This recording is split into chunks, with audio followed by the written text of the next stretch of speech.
अस्सलामुअलैकुम वरहमतुल्लाहि वबरकातुहू। जैसे कि आप लोगों को पता है कि हमारा अरबी लैंग्वेज कोर्स चल रहा है और हम लोगों ने पिछले लेक्चर में मुनसरिफ और गैर मुनसरिफ की बात चल रही थी। उसके 4 पॉइंट हम लोगों ने गैर मुनसरिफ के पढ़ लिए थे, अदल, वसफ, तानीस और मारिफा। बाकी रह गए 5 पॉइंट और उसके बाद इसमें गैर मुतमक्किन की बात शुरू होगी। उसकी कुल तकरीबन 10 अक़साम है, जिसमें से जो तफसील है वो तकरीबन 3-4 किस्मों के अंदर है और बाकी किस्मों के अंदर तफसील नहीं है। और उसके बाद ये कवायद और ज़वाबित से बात हमारी मुकम्मल हो जाएगी और उसके बाद इंशाल्लाह हम अरबी बोलचाल का जो है ना मतलब हिवारात वगैरह, मुकालमात वगैरह ये शुरू करेंगे। सही है। तो अगर उस वक्त जो है ना मतलब बाद में अगर किसी कायदा कानून की ज़रूरत पड़ी तो वो फिर इंशाल्लाह बाद में देख लेंगे, लेकिन फ़िलहाल जो है ना हिवारात जो है ना इंशाल्लाह अस्माए गैर मुतमक्किना के बाद जो है ना शुरू कर देंगे। छोटे छोटे जुमले बनाना सीखेंगे और उसके बाद इसी तरीके से साथ के साथ कुछ हिवार भी सीखा करेंगे। और जो है ना तीसरी चीज़ वोकैबुलरी कि जो है ना मतलब मुश्किल अल्फाज के जो है ना मानी जो रोज़मर्रा आम रूटीन में जो है ना इस्तेमाल होते हैं उसके। तो खैर वो तो जब शुरू होगा तो इस वक्त जो फ़िलहाल हमारी बहस है वो ये है कि भाई गैर मुनसरिफ के 5 जो है ना पॉइंट रहते थे, तो उनमें से वो यानी उन 5 पॉइंट के बारे में आज हम जो है ना सीखेंगे इस लेक्चर में।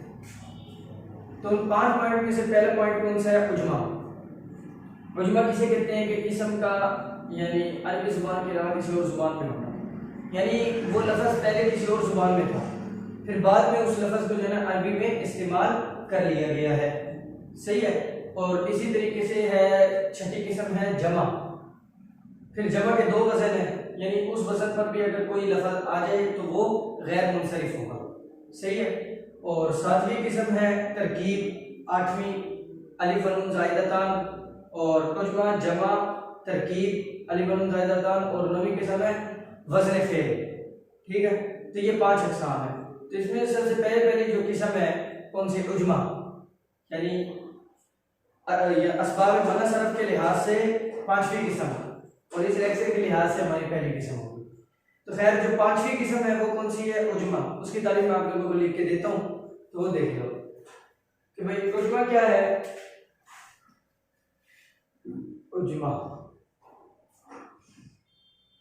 इस्म का अरबी जुबान के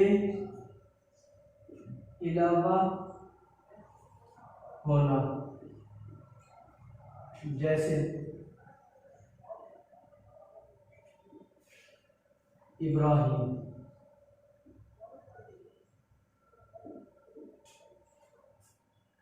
ये अबरानी जुबान का लफ्ज़ है, अबरानी जुबान का लफ्ज़ है।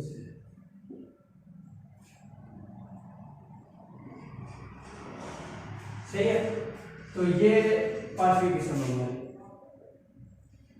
उजमा। अब ये क्या है कि किस्म का अरबी जुबान के अलावा होना। ठीक है। जैसे इब्राहिम, अभी अरबी जुबान शुरू में जो है ना अरबी जुबान में नहीं थे, ये अबरानी जुबान का लफ्ज़ था। सही है। तो बाद में इसे जो है ना अरबी जुबान के अंदर इस्तेमाल कर लिया गया है। ठीक है। तो इसी तरीके से बेशुमार अल्फाज है जो है किसी और जुबान के, लेकिन बाद में उसे अरबी बना लिया गया है। ठीक है। यानी तारीख अरबी उसको बना लिया गया है, अरबी के अंदर जो है ना वो अल्फाज इस्तेमाल होने लग गए। सही है। बस ये है उजमा की तारीफ। उसके बाद है जमा। उजमा के बाद है जमा, छठी किस्म।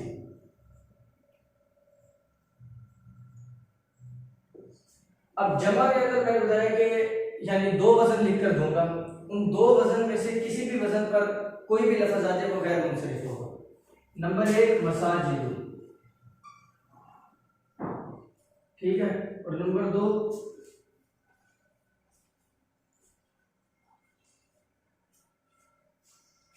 मसाजिदु, मसाबिहु। ठीक है। तो ये 2 लफ्ज़ है। इस वज़न पर कोई भी लफ्ज़ आ जाए, वज़न का मतलब क्या है कि ये देखो कोई ऐसा लफ्ज आए कि जिसके अंदर तादाद इतनी ही हो, मीम सीन अलिफ जीम दाल, ठीक है, 5 हरूफ है ना इसके अंदर, तो वो वाला लफ्ज भी 5 हरूफ पर मुश्तमिल होना चाहिए, ठीक है। तो वजन के लिए दो चीजें, आपने इसके वजन के लिए और इसके वजन के लिए दो चीजों को ज़हन में रखना है। नंबर एक, जो लफ्ज आएगा ना इनके वजन पर, उसके अंदर अलिफ जरूर देखना है। इधर जितने नंबर पर अलिफ लिखा हुआ है उस लफ्ज के अंदर भी उसी नंबर पर अलिफ लिखा हुआ होना चाहिए। नंबर दो, कि इसका एराब और उसका एराब एक ही हो। अगर इधर पहले 2 हरफों पर जबर है तो उधर भी पहले 2 हरफों पर जबर, इधर तीसरा हरफ अलिफ साकिन है तो उधर भी साकिन, चौथे हरफ के नीचे जेर है तो उधर भी जेर, पांचवें हरफ के ऊपर पेश है तो उधर भी पेश, ठीक है। अब देखो भाई मिसाल के तौर पर मैं आपको कहता हूँ मसाजिदु और मफाइल कर लो, चलो वजन निकालते हैं, सही है। और इसका कर लो मफा इलू, ठीक है। तो अब ये देखो कि इसके अंदर तादाद हुरूफ कितनी है, 5 है, 1 2 3 4 5। अब इसके अंदर भी 5 होनी चाहिए, पहली बात, 1 2 3 4 5, 5 हुरूफ है, 5 उसके अंदर, 5 इसके अंदर। अच्छा जी, दूसरी चीज क्या देखनी है, वो ये कि मैंने क्या बताया, दो चीजें देखनी है ना। पहली चीज कौन सी, कि भाई इसके अंदर अलिफ जिस नंबर पे है उधर भी अलिफ उस नंबर पे होना चाहिए। इधर अलिफ कौन से नंबर पे, 1 2 3 तीसरे नंबर पे, इधर भी अलिफ तीसरे नंबर पे है, 1 2 3, मसाजिदु मफाइलु, सही है। अच्छा जी, एक बात तो दो शर्तें देखनी थी ना, पहली शर्त अलिफ वाली और दूसरी शर्त क्या देखनी थी हमने, कि इनका एराब भी एक जैसा हो। अब ये देख लो, तो अब इनका एराब देख लो, इधर पहले 2 हरफ के ऊपर जबर है, इधर भी पहले 2 हरफ के ऊपर जबर आ गया, सा मफा, तीसरा हरफ अलिफ साकिन है दोनों में, इधर चौथे हरफ के नीचे जेर है, इधर भी जेर, इधर पांचवें हरफ के ऊपर पेश है, इधर भी पेश।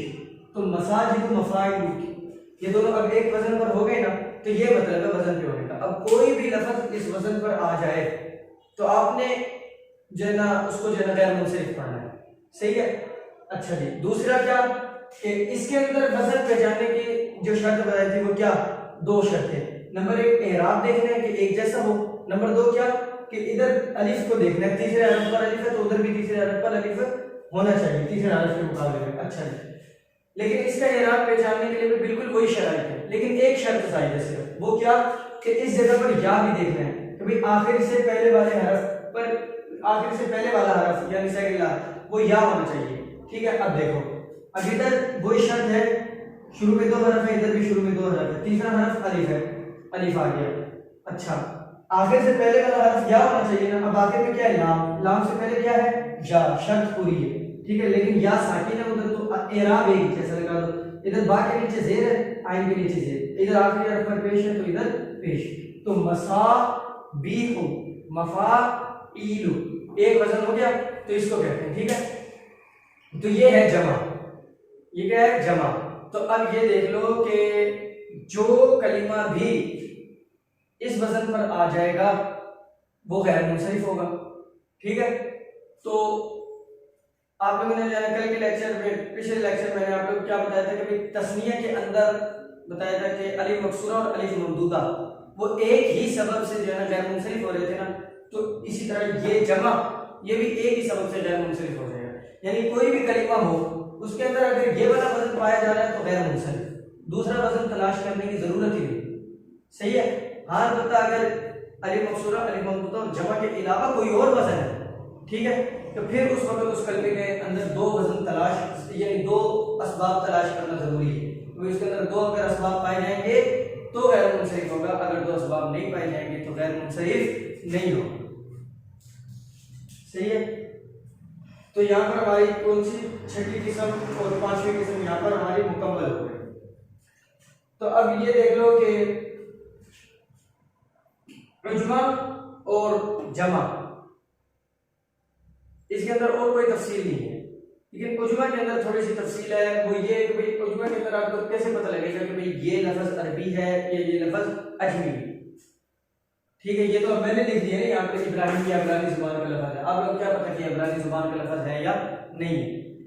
तो कैसे पता लगेगा कि कौन सा लफ्ज अरबी है और कौन सा लफ्ज अजमी है जिसको बाद में अरबी बना लिया गया है? तो उसके लिए जो है ना आसान तरीका ये है कि यहाँ पर मैं आप लोगों को जो है ना यानी फरिश्तों के नाम और तमाम अंबिया के नाम में से कुछ नाम है, फरिश्तों के नामों में से 3 नाम है और एक शैतान का नाम है इब्लीस।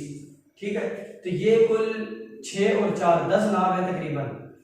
ये सिर्फ अरबी हैं, सही है, और बाकी तमाम के तमाम नाम गैर मुनसरिफ होंगे। उनके अंदर गैर मुनसरिफ होने का सबब क्या है? उनके अंदर गैर मुनसरिफ होने का सबब ये है कि एक उनके अंदर अलमियत पाई जाएगी, मारिफा चौथी किस्म, और एक उनके अंदर अजमियत पाई जाएगी। अच्छा जी, तो अंबिया के कुल 8 नाम हैं, फरिश्तों के 3 और एक ये आखिरी नाम इब्लीस। तो ये नाम जो है ना सिर्फ मुनसरिफ है, ये आसानी के लिए हो गया। मेजुमा के अंदर तो ये कहा था ना कि इसम का अरबी जुबान के अलावा किसी और जुबान में होना, सही है। तो अब इसका कैसे पता लगेगा? बस ये हमने मुस्तस्ना कर दिए नाम, मोहम्मद, सालेह, शी, शुएब, हूद, नूह, लूत और शीस और उज़ैर अलैहिस्सलाम, सही है। ये 8 अंबिया के नाम है, मुनकर, नकीर और मालिक। ये फरिश्तों के नाम है और ये आखिरी वाला इब्लीस शैतान का नाम है। ये क्या होंगे? ये असबाब जो है ना मुनसरिफ होंगे, गैर मुनसरिफ नहीं होंगे, यानी इनके ऊपर हालत जरी में जो है ना यानी इनका इराम हालत जरी में कसरा के साथ आ सकता है, सही है। मुहम्मदिन भी कह सकते हो, हुदिन, लूतिन, ठीक है, उज़ैरिन, नकीरिन, इब्लीसिन, ठीक है, यूं आप कह सकते हो। तो इनके अलावा जो बाकी नाम है वो क्या होंगे? गैर मुनसरिफ होंगे, सही है। वो क्या होंगे? गैर मुनसरिफ होंगे और जो है ना यानी उनका इराम हालत जरी में कसरा नहीं आएगा बल्कि फतह आएगा। और उनके गैर मुनसरिफ होने में 2 असबाब कौन कौन से? एक तो अलमियत और दूसरा उसके अंदर अजमियत है, सही है। अच्छा जी, लेकिन जो है ना बाकी नामों के अंदर ये आपने जहन में रख लेना है कि भाई वो जो गैर मुनसरिफ का पिछले लेक्चर में मैंने हुक्म लिख कर दिया था कि गैर मुनसरिफ ना मुजाफ होता ना अलिफ लाम दाखिल होता है, वो भी नामों के अंदर भी आप लोगों ने ना शर्त महफूज रखनी है। जैसे हबीबुल्लाह, ठीक है, अब ये भी एक नाम है, लेकिन हबीब मुजाफ लफ्ज़ अल्लाह मुजाफ इलैहि है, अब्दुल्ला अब्द मुजाफ लफ्ज़ अल्लाह मुजाफ इलैहि है। तो गैर मुनसरिफ की क्या शर्त पड़ी थी कि भाई वो यानी ना उस पर अलिफ लाम दाखिल होता, ना मुजाफ यानी ना मुजाफ नहीं होता, यानी उसकी इजाफत नहीं होती गैर मुनसरिफ की, ठीक है, किसी दूसरे इसम की तरफ मुजाफ भी नहीं होता। लेकिन अगर मुजाफ हो जाए तो फिर वो गैर मुनसरिफ ही नहीं रहता, सही है। तो अब अब्दुल्ला, हबीबुल्लाह, कलीमुल्लाह, अब ये हैं तो नाम होने तो चाहिए थे क्या कि जो है ना गैर मुनसरिफ होने चाहिए थे, लेकिन इसके अंदर शर्त नहीं पाई जा रही। वो क्या कौन से कि भाई ये मुजाफ हो रहे हैं, सही है। तो इसलिए फिर ये वाले नाम जो मुजाफ होते हैं वो क्या हो जाएंगे? गैर मुनसरिफ की जगह मुनसरिफ हो जाएंगे। तो ये 5वीं और 6ठी किस्म हमारी यहाँ पर मुकम्मल हो गई। तो उसके बाद बाकी 7वीं, 8वीं और 9वीं किस्म रह गई, वो अब आप लोग देखो। तो अब 7वीं किस्म कौन सी है? तरकीब।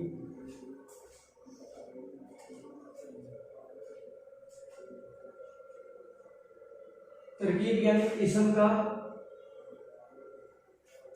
मुरक्कबे माना सरफ होना,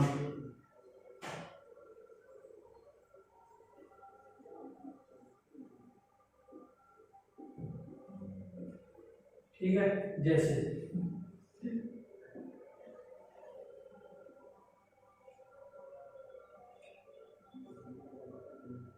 वाला, बक्का।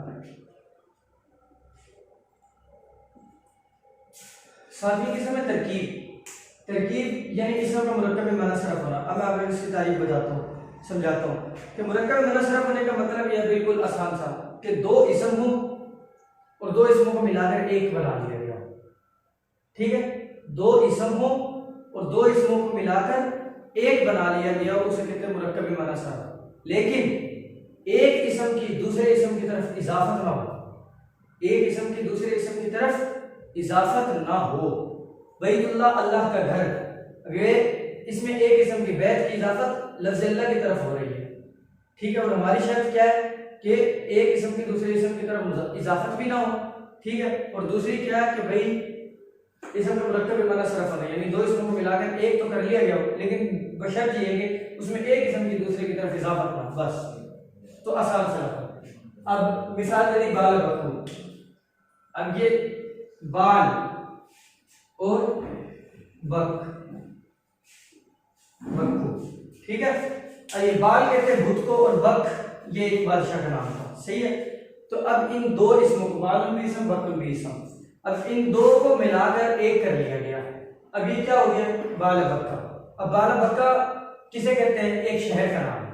बालबक्का एक शहर का नाम है। अब देखो दो इसमों को मिलाकर एक कर लिया गया है, लेकिन एक इसम की दूसरे इसम की तरफ इजाफत नहीं है।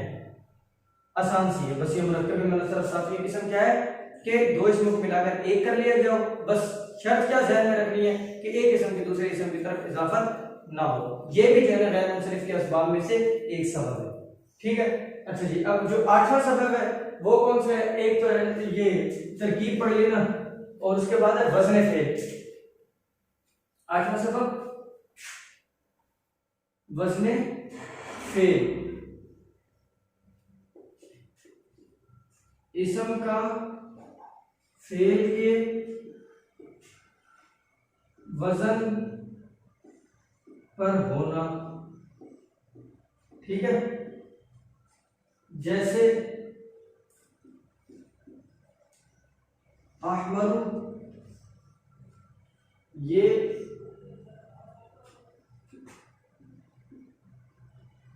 अस्माउ सीगा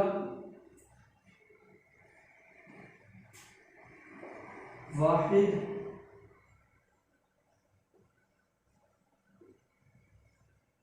मुतकल्लिम के वजन पर है।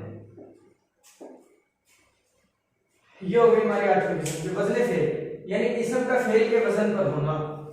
अब इसकी जो है ना थोड़ी सी कुछ तफसील है, वो इंशाल्लाह जब आएगी, मतलब वो तफसील तो ये उस वक्त पढ़ेंगे हम।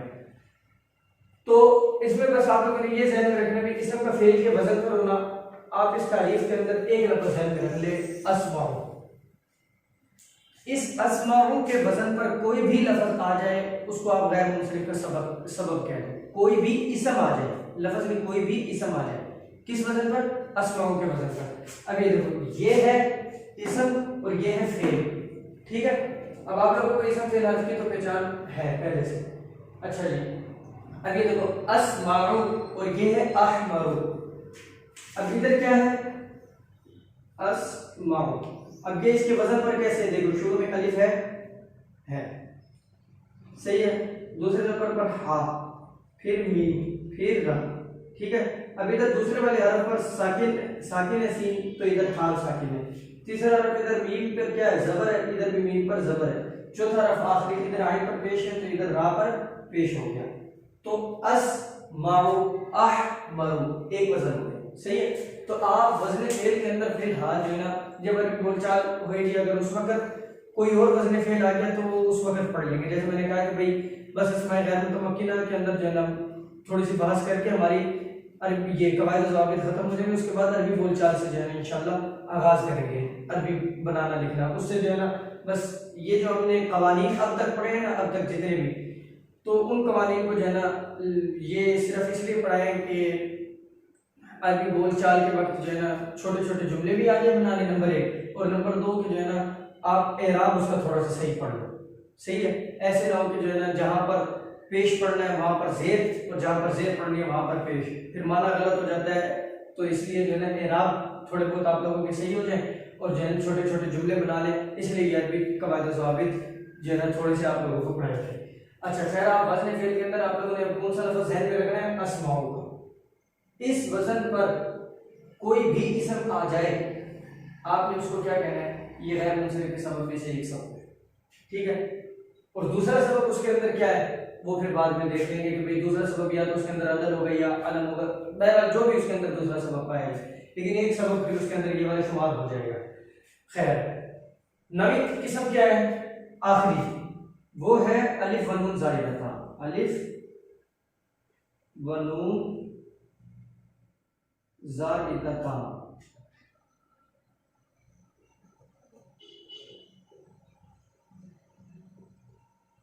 यानी इसम के आखिर में अलिफ और नून जायद हो। ठीक है, जैसे